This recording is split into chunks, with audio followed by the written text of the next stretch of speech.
బంకిపూర్ భారతీయ జనతా పార్టీకి కంచుకోట, 30 ఏళ్లుగా భారతీయ జనతా పార్టీ అప్రతిహత విజయాలు. భారతీయ జనతా పార్టీకి ఈ ఉప ఎన్నిక చాలా ప్రతిష్టాత్మకం కూడా. కానీ ఇప్పుడు అక్కడ ఓటమి ఎదురైంది. ఈ ఫలితం భారతీయ జనతా పార్టీకి ఎటువంటి షాక్ ఇచ్చింది సార్?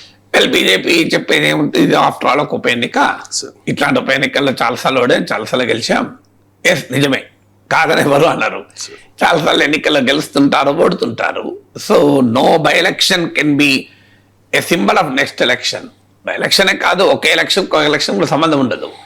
అదన్నీ కాదని అన్నాడు. కానీ ఇది షాక్ కాదు అని ఎవరైనా బీజేపీ వారంటే మనం షాక్ తినాలి. మీరు అంతర్గతంగా బీజేపీ వాళ్ళకి కూడా తెలుసు. ఎందుకంటే what is Bankipur? Bankipur is not just another assembly segment.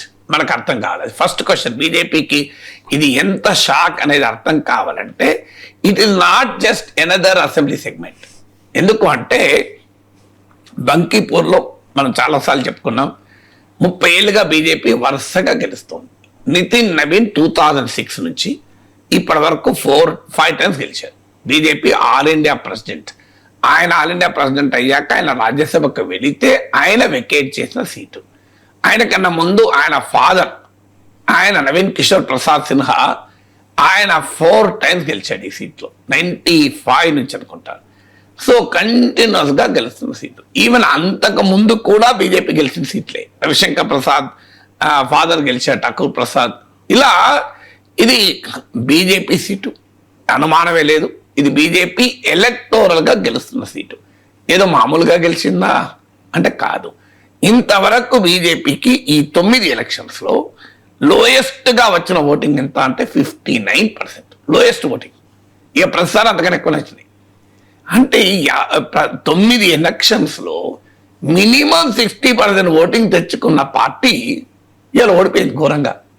25% voting కోల్పోయింది. అలాగే లాస్ట్ ఎలక్షన్లో నితిన్ నబీన్ ఇదే సీట్లో 62% ఓటింగ్ తెచ్చుకున్నాడు. 52,936 ఓట్లు, 52,936 ఓట్లతో గెలిచాడు. ఇలా 19,000 ఓట్లతో ఓడిపోయారు. ఏదో 1 ఓటు 2 ఓటు కాదు.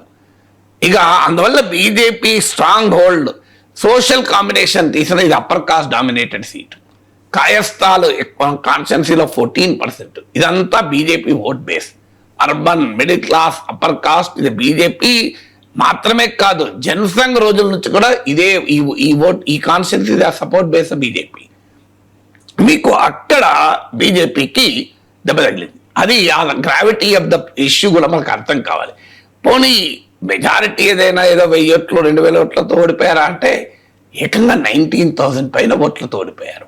పోనీ ఇది ఓడిపోయింది ఎవరైనా బలమైన ప్రతిపక్ష అభ్యర్థి అనుకుంటే రాజకీయాల్లో కొద్ది నెలల క్రితం జరిగిన ఎన్నికల్లో డిపాజిట్లు కూడా దక్కించుకోలేని పార్టీ, ఏ సెలబ్రిటీ కాదు, అలాంటి ప్రశాంత్ కిషోర్ చేతిలో ఓడిపోయారు.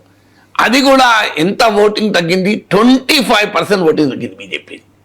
What explain this? షాక్ కాకపోతే బీజేపీ ఎంత చెప్పినా ఇట్స్ ఎ షాక్. ఎందుకంటే ఇది Nitin Nabin all India president తన సీటు తానే పార్టీని గెలిపించుకోలేకపోతే ఏ రకమైన ఎంతూజియాజం కార్యకర్తలకు ఇవ్వగలుగుతారు?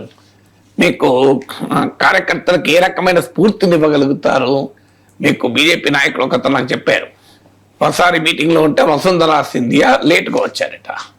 ఆ వసుంధరా సింధియాని అడిగారట, ఎక్కడికి వెళ్ళారు అని. మన తెలుగు నాయకుడైనా ఎక్కడికి వెళ్ళారంటే, మీ నాయకుడు మాకు ఎన్నికల్లో గెలవడం పైన లెక్చర్లు ఇచ్చిండు, ఆ లెక్చర్ వినడానికి వెళ్ళాం, కానీ ఆయన మాత్రం ఎన్నికల్లో గెలిచింది పెద్దగా ఏం లేదు అన్నట. అప్పుడు Venkaiah Naidu all India president, of course Venkaiah Naidu MLA గెలిచారు. అంటే ఎందుకు వెంకయ్యనాయుడు ఏం రాష్ట్ర ముఖ్యమంత్రి కాదు, రాష్ట్రంలో పార్టీని ఏమి గెలిపించలేదు అని. అంటే వెంకయ్యనాయుడు లాంటి ఒక స్టేట్స్మెన్ లీడర్ పైనే కార్యకర్తల్లో నాట్ జస్ట్ స్టేట్స్మెన్ లీడరే కాదు, బీజేపీలో అత్యంత రెస్పెక్టబుల్ లీడర్, తర్వాత ప్రత్యర్థులు రెస్పెక్ట్ చేసే నాయకుడు, అలాంటి రాజకీయాల్లో హుందాతనానికి మారిపోయారు. అలాంటి నాయకుడే ఎన్నికల్లో పెద్దగా విజయాలు లేక ఎన్నికల్లో ఎలా గెలవాలి అని లెక్చర్ ఇస్తే ఎలా పార్టీ రియాక్ట్ అని చూడండి.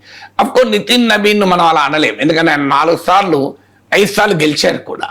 కానీ ఈ ఒక్క సీట్లో ఓడిపోవడం అనేది, Nitin Nabin all India president తన సీటే గెలిపించుకోలేకపోయారు అన్న మారల్ అన్న ఒక ఇంపాక్ట్ అనేది పార్టీ పైన కార్యకర్తల పైన లేకుండా పోతుందా? అది కాక బీజేపీకి కోర్ ఓట్ అంటారు. ఎప్పుడు కూడా ఒక రాజకీయ పార్టీకి ఎన్నికల్లో 2 రకాల ఓట్లు ఉంటాయి శంకర్. ఒకటి కోర్, ఇంకోటి స్వింగ్ అని. స్వింగ్ ఓటు మారుతూ ఉంటుంది ఇటు ఇటు. కోర్ ఓటు స్టాండర్డ్ గా ఉంటుంది, అది ఎట్టి పరిస్థితుల్లో కదలరు. ఇప్పుడు మీకు మన దగ్గర కూడా అందరికీ తెలుసు కదా, ఇప్పుడు టీడీపీ నుంచి కమ్మా ఓటర్ దూరం అయ్యాడు అనుకోండి, ఇక అది మామూలు దెబ్బ కాదు. ఎందుకంటే దాంట్లో కోర్ ఓట్ ఆఫ్ టీడీపీ. మీకు వైసీపీ నుంచి రెడ్డి ఓటు దూరం అయింది అనుకోండి, దాంట్లో core vote of BJP YCP. అందువల్ల ప్రతి పార్టీకి ఒక కోర్ ఓటు ఉంటుంది. మీకు ఆ కోర్ ఓటు ఆర్జేడీకి మీకు Muslim Yadav vote core vote. So core vote గనక పక్కకు జరిగితే ఆ పార్టీ చాలా సీరియస్గా ఇంట్రాస్పెక్ట్ చేసుకోవాలి. ఇప్పుడు ఇక్కడ బంకీపూర్లో జరిగింది, కోర్ ఓటు పోయింది. కోర్ ఓటు మీకు ఇదే కాయస్థాస్ తప్ప మిగతా అప్పర్ కాస్ట్లో చాలా మంది బీజేపీ కోటేయలే. కాయస్థాస్ రిటైన్ అయ్యారు, బీజేపీకి బలంగా రిటైన్ అయ్యారు. కానీ మీకు ఇతర అప్పర్ కాస్ట్ మీకు ఓటు షిఫ్ట్ అయిపోయింది. అందులో మీకు ఒక అప్పర్ కాస్టే కాదు, ఓబీసీ దళిత్ ఓటు కూడా షిఫ్ట్ అయింది మీకు. అంటే బీజేపీ కోర్ ఓటును కూడా సేఫ్ కాదు, అంటే కోర్ ఓటు కూడా టేకెన్ ఫర్ గ్రాంటెడ్ తీసుకోలేము అనేది ఒక బీజేపీకి స్ట్రాంగ్ మెసేజ్ కాదా? ఇదేదో సౌత్లో జరిగింది కాదు, నార్త్లో జరిగింది కాదు, బీహార్లో జరిగింది కాదు. ఇంకో ముఖ్యమైన ఛాలెంజ్ ఏంటంటే, this is the first election post Nitish Kumar. ఇప్పటి వరకు బీహార్ రాజకీయాలను 20 ఏళ్ళుగా Nitish Kumar శాసిస్తున్నాడు. So Bharatiya Janata party JDU వెనకాల బండి మీద కూర్చొని నడిచింది ఇప్పటిదాకా. వ్యూహాత్మకంగా జేడీయూను బలహీన పడింది లేదా బలహీన పరిచింది. ఎందుకంటే లోక్ జనశక్తి పార్టీని ఉపయోగించి జేడీయూను బలహీనపరిచారు కూడా. అయినా మొన్నటి ఎన్నికల్లో నితీష్ కుమార్ సత్తా చూపెట్టుకొని 85 ఎమ్మెల్యేస్ గెలిచారు, బీజేపీ 89 గెలిచారు. నితీష్ కుమార్ నాయకత్వంలో ఎన్నికలకు పోయారు. ఎన్నికలతోనే నితీష్ కుమార్ తప్పించారు.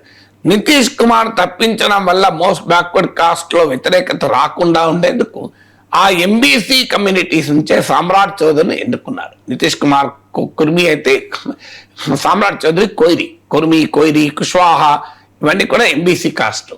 సో అందువల్ల భారతీయ జనతా పార్టీ సొంత ముఖ్యమంత్రిని పెట్టుకున్న తర్వాత, నితీష్ కుమార్ను తప్పించిన తర్వాత జరిగిన మొదటి ఎన్నికలో ఓడిపోయారు.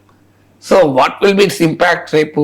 అంటే పోస్ట్ నితీష్ కుమార్ బీజేపీకి బీహార్లో ఎప్పుడు కూడా 20% మించి ఓటింగ్ అని రాలేదు.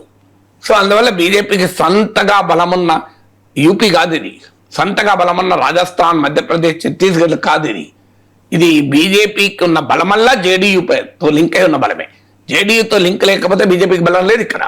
అందువల్ల నితీష్ కుమార్ లేని ఎన్నికలో బీజేపీ గెలవలేకపోయింది. అంటే నితీష్ కుమార్ లేని బీహార్లో, నితీష్ కుమార్ అగ్రభాగాన లేని బీహార్లో బీజేపీ భవిష్యత్తు ఏమిటి అనే ఒక ప్రశ్న మాత్రం అనివార్యంగా ఉదయమైతే కదా. అది కాక ఈ ఎన్నిక ఎప్పుడు జరిగింది? మీకు ఎన్నికకు ముందున్న పరిణామాలు ఏంటి? బీజేపీ కోర్ ఓటర్ అయిన urban, middle class, educated, young ఈ voter NEET paper leak, Gen Z movement తో దూరం అయ్యారు.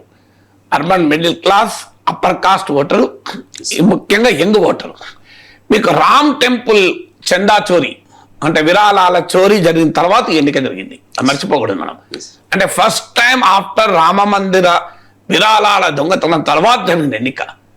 మరి దాంతో హిందుత్వ కోర్ ఓటరే డిస్టర్బ్ అయ్యాడు కదా. మీకు అసలు మీకు సి ఓటర్ సర్వే ఉంది, 53% of the NDA voters Rama మందిర విరాళాల పైన తీవ్రమైన ఆగ్రహాన్ని వ్యక్తం చేశారు. E20 ఎఫెక్ట్ కూడా ఎగ్జాక్ట్లీ E20 ఎఫెక్ట్ కూడా మోర్ దెన్ 50%. E20 విషయంలో కూడా ఎన్డీఏ ఓటర్లే వ్యతిరేకంగా తీర్పు చెప్పారు. సో మీకు అందువల్ల బీజేపీకి ఎదురుగాలు ఇవి. వీటితోనే నెక్స్ట్ ఎలక్షన్ ఏమవుతుంది నేను స్పెక్యులేషన్ చేయడం లేదు, కానీ ఖచ్చితంగా ఇది బీజేపీకి షాక్. బంకీపూర్ షాక్ మామూలు షాక్ కాదు. వారు పైకి ఎంత చెప్పినా ఇది ఏముందిలే ఉప ఎన్నిక అంటే, బీజేపీలో ఇది సెన్స్ ప్రకంపనలు పంపిన సీటు. బీజేపీ ఓటర్లు, బీజేపీ కార్యకర్తలు శ్రేణుల్లో ఒక్కసారిగా షాక్ గురైనటువంటి రిజల్ట్ ఇది.